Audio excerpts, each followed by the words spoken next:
Easily easy easy. लो जी दोस्तों, आज की वीडियो में ना मैं सीधा मुद्दे पे आने वाला हूँ। कोई घुमा के बातें नहीं करने वाला हूँ, कोई इधर उधर की बातें नहीं करने वाला हूँ। आज ना मैं अपनी गाड़ी में, अपनी रेनो ट्राइबर में करने जा रहा हूँ डी बैजिंग। डी बैजिंग का बेसिकली मतलब है जितने भी ये बैक साइड पे लोगो लगे हुए हैं, जैसे ट्राइबर लिखा हुआ है या रेनॉल्ट लिखा हुआ है, ये जितने भी एम्बलम्स हैं इन सबको हमें निकाल देना है, ताकि जो बैक लुक है ना बिल्कुल वो प्लेन लुक आ जाए। मुझे प्लेन लुक पसंद है, बहुत लोगों को प्लेन लुक पसंद आती है। और आज की वीडियो देखने के बाद ना आपके पास कोई भी गाड़ी है, अगर आप अपनी गाड़ी को डी बैज करना चाहते हैं तो आप खुद से ही कर पाएंगे, किसी मैकेनिक की ज़रूरत नहीं पड़ेगी। DIY रहने वाला है, पूरा मैं डिटेल में बताने वाला हूँ किस तरह से स्टेप बाय स्टेप हमें इस गाड़ी को, या कोई भी गाड़ी आपके पास है उसको डी बैज करना है। और मिनिमलिस्टिक खर्चे में, मिनिमलिस्टिक का मतलब है रियली मिनिमलिस्टिक, आपके जो घर में चीज़ें पड़ी है ना उन्हीं को इस्तेमाल करके हमें ये डी बैज, क्लीन डी बैज प्रोसेस करना है। बहुत ही इंफॉर्मेटिव वीडियो रहने वाली है। और आपने देखा होगा यार कुछ टाइम से मैं बेसिकली एक मॉडिफिकेशन सीरीज़ से चल रही है। हर आने वाली कोई पिछली जो मेरी वीडियोज़ हैं कुछ ना कुछ मैं मॉडिफिकेशन कर रहा हूँ गाड़ी में, कभी मैं कोई न्यू डिवाइस लगा रहा हूँ या कुछ भी कर रहा हूँ। तो मेरी कोशिश पूरी रह रही है कि मैं DIY करूँ, ताकि आपकी जो मैकेनिक की डिपेंडेंसी है वो कम हो जाए और आपको गाड़ी की नॉलेज जो है थोड़ी सी अच्छी मिले। तो चलो शुरू करते हैं आज का डी बैज प्रोसेस। वीडियो को एंड तक देखना, बहुत ही मज़ा आने वाला है। So hey guys and welcome to the channel, this is Abhishek and you are watching Munda top notch. तो दोस्तों, वीडियो शुरू करने से पहले ना सबसे पहले मैं आपको बताता हूँ कि हमें क्या क्या चीज़ों की ज़रूरत पड़नी है, मतलब कि इक्विपमेंट हमारे क्या रहने वाले हैं इसे डी बैज करने के लिए। स्टेप बाय स्टेप बताऊंगा, जैसे जैसे जिसकी ज़रूरत पड़ती रहेगी वैसे वैसे मैं आपको वो दिखाता रहूँगा। बाकी अगर आपको आज की वीडियो अगर अच्छी लगे ना, एंड में एक सब्सक्राइब ज़रूर करके जाना, अगर अभी तक आपने मेरे चैनल को सब्सक्राइब नहीं किया, थोड़ा सा सपोर्ट तो बनता है। तो दोस्तों, डी बैजिंग करने के लिए ना सबसे मेन चीज़ की जो हमें ज़रूरत है वो है इस तरह के ना नायलन का धागा, नायलन का थ्रेड। अगर आपके पास इस तरह से नहीं मिलता है आपको, तो ये इस तरह से आपके पास घर पे पड़ा हो कोई भी, बट ये थोड़ा मोटा, इससे अगर पतला हो तो ज़्यादा अच्छा है, बट ये भी वर्क कर जाएगा। या जैसे आप ऑनलाइन भी खरीद सकते हैं फिश वायर, बेसिकली फिशिंग के लिए जो वायर यूज़ होती है वो भी नायलन की होती है, बट मैं उसे रिकमेंड नहीं करूंगा क्योंकि वो अननेसेसरी आपको 200-250 रुपये की आपको खरीदनी पड़ेगी। इतना खर्चा क्यों करना है? तो मैंने क्या किया है, हमारे घर पे नॉर्मली कपड़े सुखाने के लिए जो रस्सी होती है ना, मैं आपको दिखाता हूँ, एक सेकेंड। ये देखो, ये जो रस्सी होती है, बस इसके एक कॉर्नर से ना मैंने, क्योंकि ये बेसिकली रस्सी बनती कैसे, बहुत सारे नायलन के थ्रेड्स को जोड़ के बनाया गया था। इसी को मैंने खोल के उसमें से ऐसे 3 थ्रेड निकाल लिए, लगभग 1 फीट के, मतलब जिस हिसाब से मेरे हाथ में वो इजीली सेट हो जाए। कितना ये, और ये जो ऐसी चीज़ है हर घर में होती है यार, अगर ना हो तो बाहर से ले लेना, 20-30-40 रुपए की मिल जाएगी।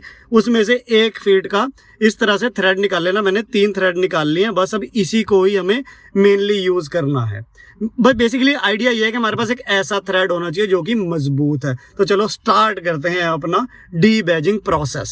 तो दोस्तों, डी बैजिंग प्रोसेस स्टार्ट कर रहे हैं। मैंने तीनों थ्रेड को ना इस तरह से रोल कर लिया है और ये अपने हाथ में ना एक साइड पे और ये दूसरी साइड पे ऐसे बांध लेते हैं। और बस अब ना इस नायलन के थ्रेड को इस एम्बलम के एक कॉर्नर में फंसाना है और बस ऐसे ऐसे करना स्टार्ट कर देना है। देख रहे हो, आगे आगे होता जा रहा है, होता जा रहा है, होता जा रहा है।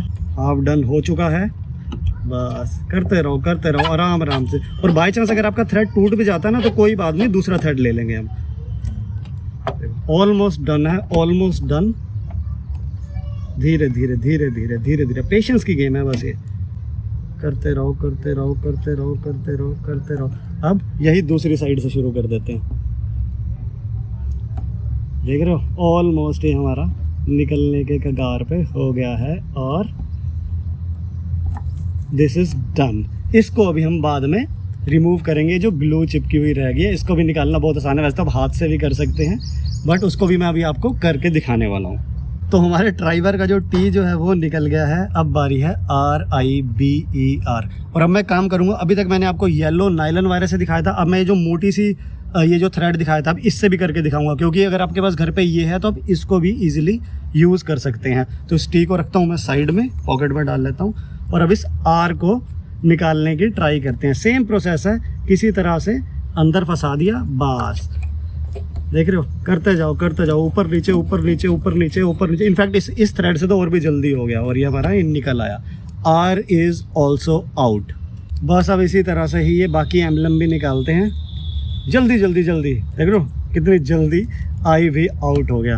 तो आपने ये भी देखा होगा लोग जो है ना इन लोगोस को डीक्रोम कराते हैं या इस लोगो को डीक्रोम कराते हैं। तो बेसिकली फंडा यही होता है कि वो डिटेलिंग शॉप वाले क्या करते हैं, इसी तरह से बैज को रिमूव करते हैं, इन पे पेंट करते हैं या बेसिकली फिल्म लगा लेते हैं, रैप कर देते हैं और इसको वापस 3M टेप से चिपका देते हैं। बहुत ही ईजी स्टेप है, बट मैं भी आपको बहुत कुछ अभी आने वाली वीडियोज़ में करके दिखाने वाला हूँ DIY। तो इसको भी ना जल्दी से टेक आउट करते हैं। अब तो स्पीड भी बढ़ गई है मेरी कर करके।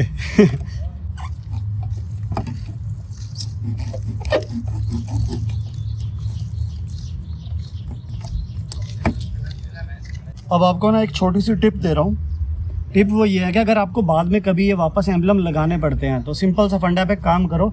ये जो फर्स्ट कैरेक्टर है और ये लास्ट कैरेक्टर है, इनसे दोनों के साइड का ना ये डिस्टेंस और ये डिस्टेंस मेजरमेंट लेके कहीं पे लिख लो, प्लस हर कैरेक्टर के जो बीच का डिस्टेंस है इसकी मेजरमेंट लेके ना कहीं पे लिख लो, ताकि जब आप बाद में लगाओ तो एग्जैक्टली इसी पोजीशन पे लगा पाओ। अब दोस्तों एक काम करते हैं, इस रेनॉल्ट को भी ना आउट करते हैं। सेम प्रोसेस है, बस ये डाला अंदर, निकालते गए। T इज आउट, देख रहे हो कितना इजी है। L इज आउट, मैं साथ साथ रखता जा रहा हूँ कि कहीं ये गुम भी ना जाए, उछल के गिर रहे हैं। अब इसके अंदर U में, हाँ फंस गया। चलो जी, U is also out. Cleaning process में अभी आपको एक साथ दिखाऊंगा कि जो हमारी ग्लू रह गई है इसको कैसे रिमूव करना है। देख रहे हो कितनी ही इजी है। हमें लगता है पता नहीं क्या किस चीज़ से चिपकाया हुआ है कि हमारा पेंट ही ख़राब ना हो जाए, ऐसा कुछ नहीं होता। It's a normal double sided glue tape होती है जिससे ये एम्बलम्स हमारे जो है लगे हुए होते हैं। अब आप ऐसी वीडियो बताना आपको कहीं मिलेगी पूरे यूट्यूब पे यार। लाइक सब्सक्राइब शेयर तो बनता ही है, सपोर्ट करो थोड़ा भाई को। इतना कुछ छेड़छाड़ कर रहा हूँ मैं अपनी गाड़ी से सिर्फ आपको दिखाने के लिए और आपको सिखाने के लिए। तो बाय द वे ये रेनॉल्ट इज ऑल्सो आउट। सारे ये जो एम्बलम्स हैं ना इनको भी मैं सेफ जगह पे रख लेता हूँ। अब इस ना एनर्जी बैज को भी निकालना है। ये बड़ा बैज है बट प्रोसेस सेम रहेगा। इसको देखना है कि ये इजीली निकलता है कि नहीं। ये टर्बो वाला मैं नहीं निकालूंगा, ये मैंने खुद से लगाया था क्योंकि गाड़ी में मैंने जब गॉड बूस्ट लगाया था तो तब ये बैजिंग करी थी। इसको मैं इंटैक्ट रहने दूंगा, बट ये एनर्जी निकाल देंगे। जो नई वाली हमारी ट्राइबर आते हैं ना उसमें एनीवे ये बैजिंग एनर्जी की आती भी नहीं है जहाँ तक मेरा ख्याल है। अरे हाँ, इजी लो जी, दिस इज ऑल्सो आउट। तो दोस्तों जितने भी एम्बलम्स थे ये सारे हमने निकाल दिए हैं, बट अभी भी ना आपको ये बेसिकली इनके मार्क्स दिखाई दे रहे होंगे क्योंकि अभी हमें इनको क्लीन करना है। तो क्लीनिंग प्रोसेस में आपको भी दिखाने वाला हूँ, बट क्लीनिंग प्रोसेस दिखाने से पहले ना आपको एक बहुत ही ज़बरदस्त चीज़ दिखाता हूँ। दोस्तों अगर आप ना DC फैन बॉय या फैन गर्ल है और बैटमैन जो है वो आपका फेवरेट कैरेक्टर है, तो मैं ना आज आपके लिए और आपकी कार के लिए ना एक धमाकेदार प्रोडक्ट लेके आया हूँ। इन्वॉल्व ने ना DC की ऑफिशियल सीरीज की न्यू कार फ्रेगनेंस रेंज जो है ना लॉन्च करी है और आज मेरे पास है इसी DC सीरीज का बैटमैन कैरेक्टर का कार फ्रेगनेंस। बहुत ही अल्ट्रा प्रीमियम कार फ्रेगनेंस है और बैटमैन लवर्स के लिए ना इससे ऊपर कोई दीवानगी हो ही नहीं सकती। बहुत ही प्रीमियम पैकेजिंग है यार। पैकेजिंग देखो, यहाँ DC का लोगो लगा हुआ है, इधर बैटमैन, अंदर भी बैटमैन का बॉक्स दिखाई दे रहा होगा, जगह जगह बैटमैन की ब्रांडिंग है, इधर भी बैटमैन। बहुत ही मजा सा आ गया, समा सा बन गया। इसको क्विकली अगर हम ओपन करें तो इस तरह से ना परफ्यूम की बोतल है, यहाँ पर बैटमैन का लोगो है, यहाँ बैटमैन यार सुपर हीरो।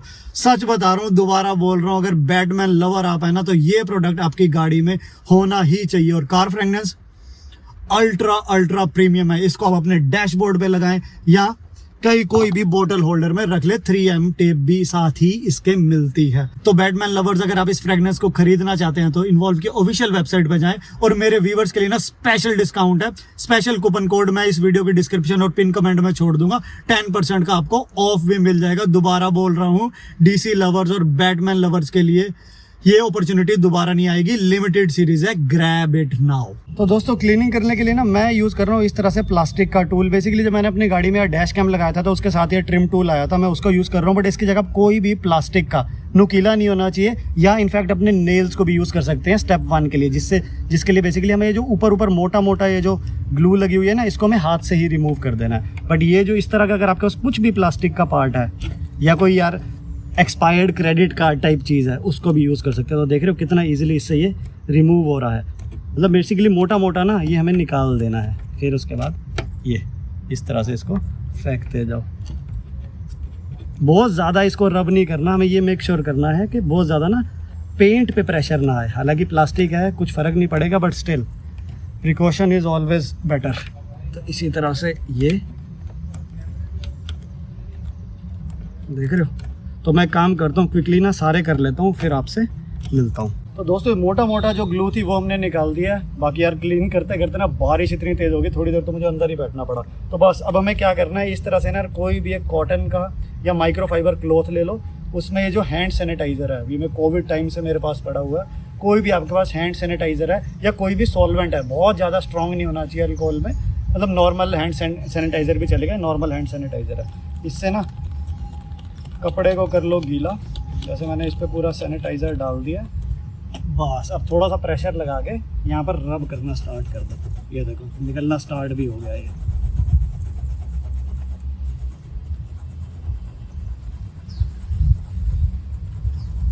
थोड़ा सा इस पर भी गिरा देते हैं।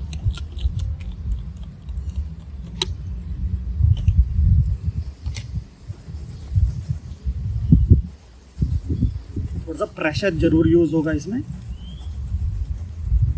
और आप एक काम ये भी कर सकते हैं कि थोड़ा सा ना सैनिटाइज़र इस पर लगा के थोड़ी देर छोड़ भी सकते हैं, उससे ये और भी लूज़ हो जाएगा। बट मैं टाइम कंस्ट्रेंट की वजह से आपको प्रेशर से ही करके दिखा रहा हूँ। तो ये देखो दोस्तों कितना ही क्लीन हो गया। अब कोई कह सकता है यहाँ पर कोई भी ट्राइबर लिखा हुआ था, किसी तरह की भी बैजिंग थी, मतलब बहुत ही ईजी यार। जैसे आपको बताया सैनिटाइज़र क्लॉथ, बस दैट्स इट। लगे रहो 5 मिनट मेरे को टोटल लगे और मैंने सारे का सारा ना ट्राइबर का बैज हटा दिया। अब क्विकली मैं इसको भी करता हूँ, इसको भी करता हूँ और फिर आपसे मिलता हूँ।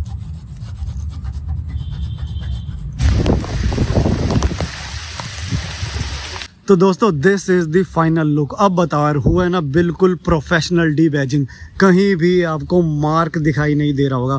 मैंने जैसे बताया था बहुत ही सिंपल प्रोसेस है, लेकिन यूजुअली ना हम क्या करते हैं, हम डरते हैं कोई भी काम खुद करने से। हमें लगता है कि मैकेनिक का ही काम है और वहाँ पैसा फूंक देते हैं। बट मैं सारी चीज़ें आपको वो बता रहा हूँ किस तरह से आप DIY कर सकते हैं। यहाँ भी देखें कहीं भी मार्क नहीं दिखाई दे रहा। इधर हल्का सा ब्लैक दिख रहा होगा क्योंकि बहुत ज़्यादा था, वो मैंने जान के छोड़ दिया, क्योंकि 1-2 बार जब गाड़ी की सफाई होएगी ना तो वो निकल जाएगा। अभी मैं ज़्यादा जोर लगाऊंगा तो हो सकता है पेंट चिप ऑफ ना हो जाए। जस्ट आउट ऑफ प्रिकॉशन मैंने हल्का सा वो ब्लैक वाला छोड़ दिया, बट वो भी इतना दिख नहीं रहा है। बट अब बताओ यार, लग रही है ना ज़बरदस्त लुक। अब इतनी क्लीन लुक देख के ना दिमाग में 10 चीज़ें मेरी चल रही हैं। अब लग रहा है कि अगली मेरे को इसमें मॉडिफिकेशन क्या करनी है, कुछ आइडियाज़ आ रहे हैं। तो वो चैनल पर बने रहना उसको भी देखने के लिए। और यहाँ भी मुझे लग रहा है अब बेटर ब्रांडिंग की ज़रूरत है।